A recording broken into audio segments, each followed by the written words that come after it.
بسم اللہ الرحمن الرحیم۔ السلام علیکم۔ جی ہاں ناظرین، میں حکیم احمد اور آپ دیکھ رہے ہیں میرا آفیشیل یوٹیوب چینل احمد ہر ٹپس۔ تو آج کی اس ویڈیو میں آپ کے ساتھ ذی الحج کے آخری عشرے کا ایک کامیاب اور مجرب وظیفہ شیئر کرنے لگا ہوں، جو کہ بہت ہی کارآمد، بہت ہی مجرب اور بہت ہی آسان ہے۔ یہ صرف ایک دفعہ آپ نے یہ وظیفہ کرنا ہے، انشاءاللہ عز و جل ذی الحج کا مہینہ ختم ہونے سے پہلے آپ کو اولاد کی خوشخبری ملے گی۔ یہ وظیفہ کی خاص بات یہ ہے کہ آپ نے یہ وظیفہ صرف ایک مرتبہ کرنا ہے، اور اس کے علاوہ یہ وظیفہ کسی بھی وقت کیا جا سکتا ہے، یعنی یہ ذی الحج کے بغیر بھی وظیفہ کیا جا سکتا ہے۔ یہ قرآنی وظیفہ ہے، اور انشاءاللہ عز و جل اللہ تعالیٰ کے حکم سے اس سے بہت سارے اور بھی خواتین ایسی ہیں جنہوں نے فائدہ اٹھایا ہے، اور بہت سی خواتین ایسی ہیں جنہوں نے کنسیو بھی کیا ہے۔ تو اس لیے سوچا کہ میں آپ کے ساتھ شیئر کر دیتا ہوں تاکہ آپ بھی اس سے فائدہ اٹھا سکیں۔ لیکن ایک چیز آپ اپنے مائنڈ میں بٹھا لیجئے گا، کچھ خواتین ایسی ہوتی ہیں جو وظیفہ کرتی ہیں لیکن اس کے باوجود کیا کرتی ہیں، صبر کا دامن چھوڑ دیتی ہیں۔ لیکن آپ نے صبر کا دامن نہیں چھوڑنا۔ انشاءاللہ عز و جل اللہ تعالیٰ کے حکم سے تمام کے تمام مشکلات، تمام کے تمام آپ کے جو مسائل ہیں وہ ٹھیک ہو جائیں گے، صرف صبر کا دامن نہیں چھوڑیے گا۔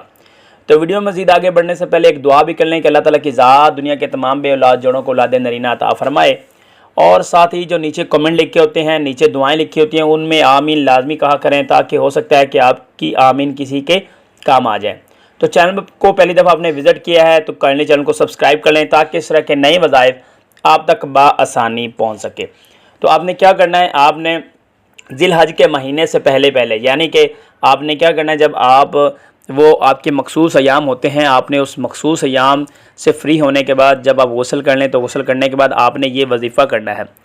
تو انشاءاللہ عز و جل اللہ تعالیٰ کے حکم سے آپ صاحب اولاد ہو جائیں گی، اللہ تعالیٰ کی ذات آپ کو اولاد سے نواز دے گا۔ کرنا کیا ہے، آپ نے طاق تعداد میں درود ابراہیمی پڑھنا ہے۔ آپ کو وظیفہ میں اگر درود نہیں بھی بتایا جاتا تو آپ نے پھر بھی درود پاک پڑھنا ہے، کیونکہ اس کی بہت زیادہ فضیلت ہوتی ہے۔ اس کے بعد آپ نے سورہ مزمل 101 مرتبہ دن کے کسی بھی اوقات میں آپ نے یہ پڑھنا ہے، لیکن کوشش یہ کرنی ہے کہ فجر سے لے کر مغرب تک آپ یہ وظیفہ مکمل کر لیں، یعنی کہ ایک دن کے اندر آپ نے یہ وظیفہ مکمل کرنا ہے۔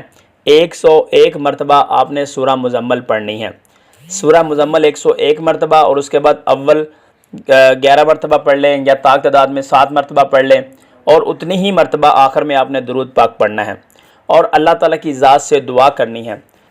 تو انشاءاللہ عز و جل ذی الحج کا مہینہ ختم ہونے سے پہلے اللہ تعالیٰ کی ذات آپ کو اولاد نرینہ سے نواز دے گی۔ یہ بہت ہی آزمودہ وظیفہ ہے، تو آپ نے کوشش یہ کرنی ہے، اگر آپ ذی الحج کا مہینہ آپ نے کھو دیا ہے، آپ سے گزر گیا ہے، تو آپ اس کو اور بھی کسی وقت پہ کر سکتی ہیں، لیکن ایک مرتبہ آپ نے کرنا لازمی ہے۔